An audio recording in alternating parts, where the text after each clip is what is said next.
Welcome everybody to the Dennison Railroad Depot Museum. This is Jacob again, coming at you because we're going to be talking all about railroad history and the history of Dennison, Ohio, here at the Dennison Railroad Depot Museum. So we're going to be talking about our model train layout. But before we do that, I want to tell you a little bit of history about the village. So, the village of Dennison, there were tracks going through here as early as 1850, long time ago. It wasn't until 1873 that they actually built the depot here because there was so much traffic going through because we're halfway between Columbus and Pittsburgh.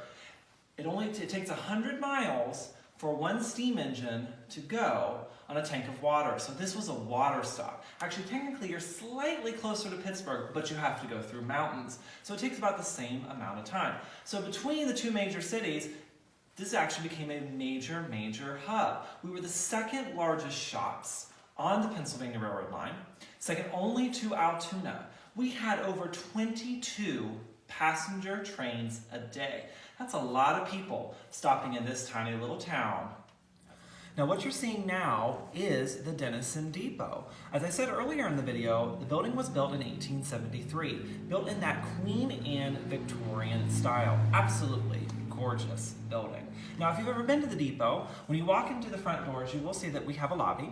Next to that's a gift shop and a room after that. It was customary at the time, since it was built in the Victorian era, that men and women had to be separated. The women had a larger waiting room because the children also waited with the women. Now what you're seeing on the layout is one of the roundhouses that was here in Dennison. Now a roundhouse is basically like a giant garage for engines. Now what you see in the center is what I like to describe as a Lazy Susan, because most people know what that is. So imagine that big Lazy Susan is in the middle, all of the engines are in their ports. You wanted to pull out a particular engine, that engine would come out onto the middle, then you would rotate it around, and then you could put it on any track that you wanted. That was one of the two roundhouses that was here in Dennison. Now this one that you're seeing is the larger of the two, still being in construction during the time period that this model is showing. This one was larger because, as I said in the beginning of the video, you had 22 passenger trains a day. That is a lot of people, a lot of trains, a lot of engines needed. So this was the larger one that was built back behind. Now, neither of the roundhouses that you have seen on the video exist anymore. They both have been torn down. However, if you do fly overhead, and I've actually seen it on Google Maps, you can see the imprint still in the ground of both roundhouses. Now what you're seeing now is one of the water towers that was here in Dennison.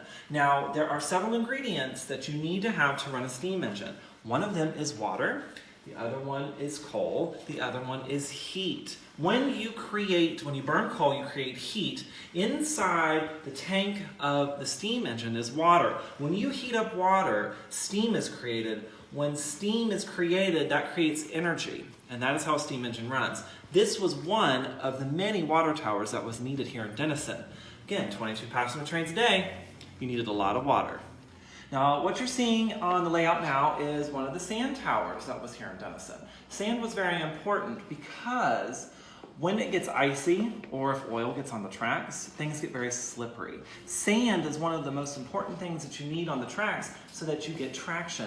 And people still use that today. People still use sand. We actually use it around the depot as well to melt snow and ice around the depot because it's safer than some of the chemicals that we use today.